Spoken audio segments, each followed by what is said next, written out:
Mga kaibigan, may duda ang Philippine Navy Western Command spokesperson Rear Admiral Roy Vincent Trinidad doon sa plano ng China na magtayo ng nature reserve dito sa Scarborough Shoal. 'Di ba nagdeklara ang China na magtatayo sila diyan ng nature reserve. Ang sabi ng Philippine Navy, mga kapatid, dito sa ating panonoorin, ayan, Philippine Navy takes China's nature reserve plan with a grain of salt. Ibig sabihin, mga kapatid, hindi natin kailangan paniwalaan ng husto, no? Pagdudahan natin, sabing ganun. Kaya nga sabing ganun, mga kapatid, yung pinaplano ng China ay i-take down natin with the grain of salt, mga tol. Yun kasi ibig sabihin nun eh. Sabi pa nga rito, he said it is part of Beijing's ongoing narrative and an attempt to gauge the Philippines' response, no? Para makuha lang yung natin, mga tol, attention natin. 'Di ba? Makuha lang, mga kapatid, yung pansin natin. Kaya sila nagdedeklara ng ganito. Anyway, para mas makuha natin yung buong detalye, samahan ninyo ako, mga tol. Bigyan natin to ng reaksyon, pag-aanalisa, pagbibigay ng komentary, mga tol. Bakit? Kasi meron tayong kinalaman dito dahil ito'y nasa loob ng ating exclusive economic zone. Kahit dito man lang, mga tol, magkaroon tayo ng papel na maipaglaban yung ating karapatan dito sa ating karagatan, no? Bago natin to simulan, huwag mong kalimutan mag-subscribe. Click mo na rin ang notification bell para ma-notify ka whenever na may mga bago tayong reaction video tulad nito. Maraming salamat sa mga bagong subscribers natin. Mabuhay po kayong lahat. Nasan man dako kayo ng ating mundo, lagi po kayong mag-iingat. Alright, wag na natin patagalin pa. Panoorin na natin to. Yung nature reserve specifically, in short, you're saying it may or may not happen? It may or may not happen. So ibig sabihin, hindi natin kailangan i-take seriously na eto nga talaga yung mangyayari. Pwede, oo, pero pwede ring hindi. Katulad na lang halimbawa kung naaalala ninyo, di ba nagdeklara din ng China na mang-aaresto sila ng kahit na sino mang bansa na papasok doon, mga tol, sa border nila, doon sa kanilang 9-dash line. O di ba magpahanggang ngayon naman, mga kapatid, wala naman silang inaaresto, wala silang naaaresto. Kumbaga pananakot lang din siguro, di ba? This is just the latest in their narrative, basically, is what you're saying? Yes. Okay. We have to take it with a grain of salt. They have been known to say one thing, but do another. May punto si Admiral. Kilala natin sila bilang isang bansa o bilang isang mga uri ng tao na ganito yung sasabihin pero ganito yung gagawin. Baka meron silang pinaplanong iba pa maliban dito sa kanilang sinasabing pagtatayo ng nature reserve dito sa Bajo de Masinloc. That's why I would like to highlight what our good S&D mentioned. They have a big trust deficit. They are not a reliable partner when it comes to discussions. And this is one of the examples of them giving out a false narrative. Hindi natin sila mapagkakatiwalaan. They are not reliable partners pagdating sa mga ganitong usapin. Discussions. And this is one of the examples of them giving out a false narrative. And for all we know, they are also trying to check how we would react to that. And NSC and DFA, they are on top of the situation when it comes to making clear what the stand of the Philippines is. So ganun ang gusto nilang makuha, kung ano yung magiging reaksyon ng Pilipinas para malaman nila kung ano yung magiging tugon ng Pilipinas. Well, malinaw naman na sa ating lahat dahil yan ay nilinaw na rin ng ating gobyerno. Diba? Tayo ay maghahain ng diplomatic protest. Doon nagsimula nang magsalita ang China, hindi daw nila tatanggapin yung so-called protest na yon, sabing ganon. Pero sinabi rin ng ating militaro ng AFP na hindi nila iiwanan ang Bajo de Masinloc. Sa makatwid, hindi nila papayagan ang anumang construction dyan o anumang mga bagay na maaaring gawin ng China. Malinaw yon, mga tol. Siguro, alam mo yun, parang sinusubukan lang tayo ng China. Anong gagawin ng Pilipinas? What if magtayo tayo rito ng artificial island? Anong gagawin ng Pilipinas? Nakikita nila, mukhang seryoso Pilipinas . Haharangin nila tong gagawin natin. So dito mga tol, posibleng magkaroon talaga ng standoff girian. Kapag ka ipinagmapilit o talagang ipinagpilitan ng China yung plano nilang pagtatayo diyan sa may Baho de Masinloc. Siyempre mga tol, alam naman natin ang mga island na katulad ng mga itinayo nila ay hindi one night lang yan. Hindi rin yan 1 month. Inaabot yan ng 2 years, 3 years o more than. 'Di ba? Pero mga kapatid, kung tayo ay manonood lang sa gagawin nila at wala tayong gagawin, 'di ba? Eh kapabayaan na talaga natin 'yun. Bakit pa tayo nagsasayang ng oras para ipaglaban kung ganun lang din naman ang gagawin natin? So syempre, ibig sabihin mga tol, hindi natin papayagan 'yun. Haharangin at haharangin ng mga sundalo natin 'yan. At dito mga tol, masusubukan na yung sinasabi ni PBBM na hindi niya ipamimigay even 1 inch o kahit 1 pulgada mga tol ng ating teritoryo. Dito tayo magkakasubukan ulit.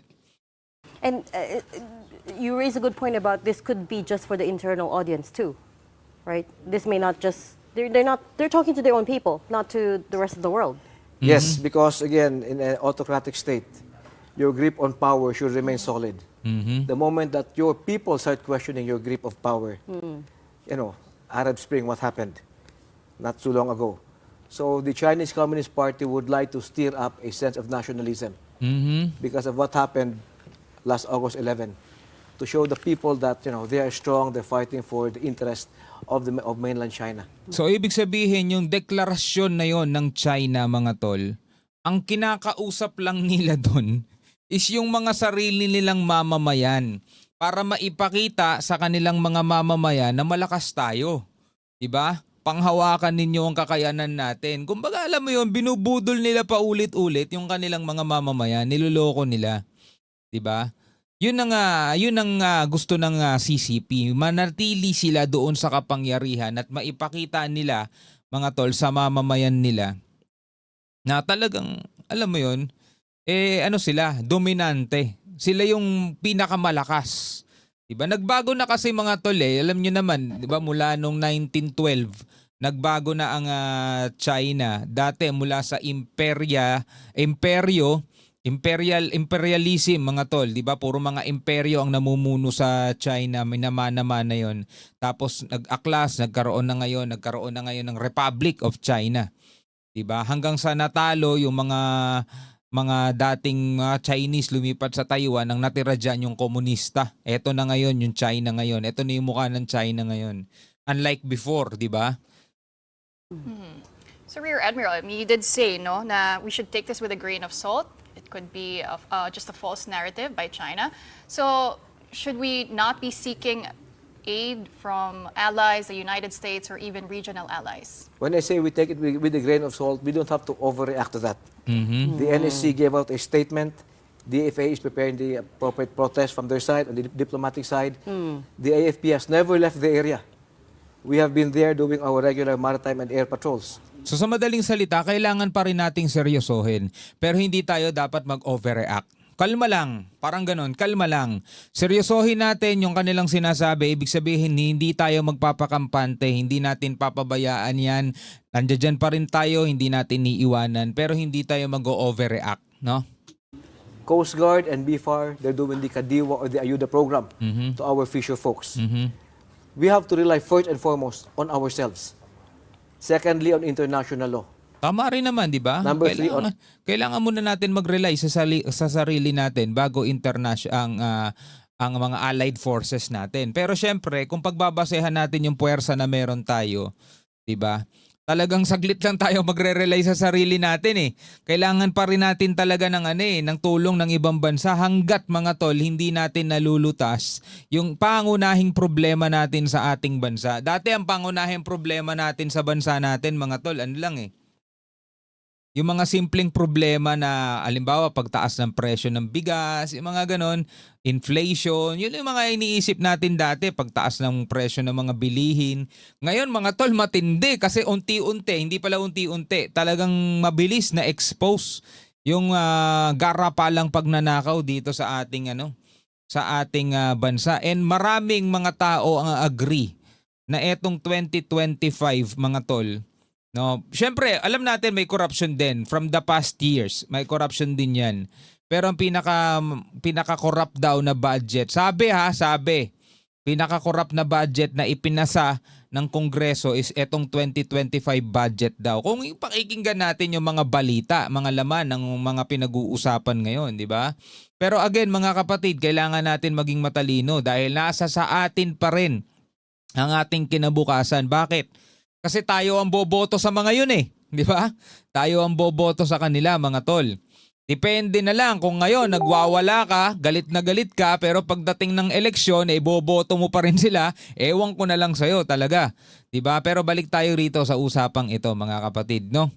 Kailangan ng ating bansa ang puwersa sa pamamagitan din syempre ng suporta ng ating gobyerno. Bakit? Bigyan natin sila ng budget. Kasi itong AFP, itong ating defense, umaasa din naman sa mga mambabatas na nagkokontrol ng budget natin Kung ano yung hinihingi ng AFP natin, sana ibigay. Dahil yun naman ay gagamitin para ipagtanggol ang ating bansa, ang ating soberanya. Diba? Hindi na kasi talaga madadaan yan sa pakiusapan lang. Kailangan natin ng puwersa. No? Secondly, on international law. Number 3, on our partners and allies. If you notice, we have a lot of maritime cooperative activities in the West Philippine Sea. This is to show the world that while it's not targeted against any country, this is basically geared for the AFP to be able to elevate our capabilities. And we are doing all of this within the bounds of international law. So when we say international law, like-minded nations, MCA, these are all actions for us to be able to strengthen the capability of the AFP to perform our mandate of securing and defending our territory. Yes. And that includes Bajo de Masinloc. Kaya na mga kapatid, no, napakalinaw naman nung pahayag ni Rear Admiral Roy Vincent Trinidad. No? Napakalinaw naman yan. Wala naman tayong dapat pang ipagduda sa kakayanan ng ating mga kasundaluhan. Ang lumalabas kasi mga kapatid, no, sa mga bali-balita ngayon, lalong-lalo na ngayon nagkakaroon ng mga kaguluhan dito sa ating bansa. Etong mga sundalo natin ay mga nababayaran daw. Diba? Diba may picture tayong binigyan ng reaction video kahapon mga tol na picture ni Chief Romeo Bronner na nakikipagkamay kay Romualdez mga tol. Tapos mga nagko-comment doon sinasabi nila, bayaran niya mga yan, bayaran niya mga yan. Diba? Kasi nga gusto nila magkagulo na Pilipinas Pero ako ang hiling ko lang mga kapatid sa ating mga kasundaluhan, tumutok sila dito sa problemang ito ng ating bansa mga tol. Pag-usapang politika, hindi sila dapat nakikialam dyan. Hayaan nila ang taong bayan, hayaan nila ang hukuman, bahala sila dyan. Diba? Problema din ng mga pulis umawat dyan sa mga gumugulo. Pero ang mga sundalo mga tol, ang papel naman nila protektahan ng ating bansa laban doon sa mga de armas na balak manggulo, sa mga gustong manakop, 'di ba? Diyan sila mag-focus mga tol. Talagang kailangan nilang protektahan ng ating bansa kasi pwedeng yung mga kaguluhan na nangyayari dito sa ating bansa, ang Pilipinas, ay pwedeng gagamitin lang din nitong mga may plano manakop sa atin. Sasamantalahin nila yung pagkakataon. Imagine nyo kung pati mga sundalo natin makikibahagi sa kaguluhan dito mga tol. Sino pang magtatanggol sa atin dito sa usaping West Philippine Sea? Diba? Anyway, bilang mga Pilipino, ano ang inyong masasabi dyan? Comment na lamang kayo sa ibaba. Hanggang sa muli, ako nga pala si Shobal D. Peace out.